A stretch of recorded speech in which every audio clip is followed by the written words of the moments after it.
Satyadev versatile artist గా focus అయిన young hero అయితే ఎప్పుడు ప్రయోగాలు చేసే తను దారి తప్పాడా? గాడ్సే లాంటి ప్రయోగాలు పెర్ఫార్మెన్స్ ని ఫోకస్ చేస్తాయి, కానీ మార్కెట్ ని ఎలా పెంచుతాయి అంటున్నారు.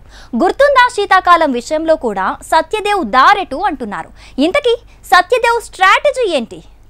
సత్యదేవ్ తో తమన్నా కలిసి చేసిన మూవీ గుర్తుందా శీతాకాలం. ఈ మూవీ జూలై 15న రాబోతోంది.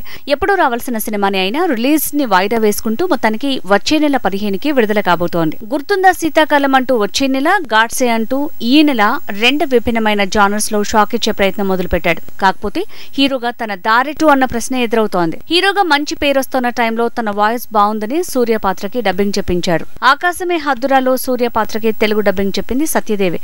ఇలా ఎప్పటికప్పుడు పాత్రలు లేదంటే మరో మూవీకి సంబంధించిన అంశాల్లో తన ఎంట్రీ అంటూ వెరైటీ రూట్ లో వెళ్తూ వస్తున్నాడు సత్యదేవ్. సత్యదేవ్ చేసే ప్రయోగాల్లో అయితే యావరేజ్ లేదంటే ఫెయిల్యూర్సే ఎక్కువ అంటున్నారు. మొన్నొచ్చిన స్కైలాబ్, ఆ తర్వాత వచ్చిన గాడ్సేకి అలాంటి పరిస్థితే ఎదురైంది. ఎన్ని ప్రయోగాలు చేసినా ఫలితాలు ఎలా వచ్చినా నచ్చిందే చేస్తా, నచ్చితేనే చేస్తా అన్నట్టుగానే వెళ్తున్నాడు సత్యదేవ్. అయినా నటుడిగా సీజన్ కో మెట్టెక్కుతూనే ఉన్నాడు. సాలిడ్ హిట్ కోసం ఎదురు చూస్తున్నాడు.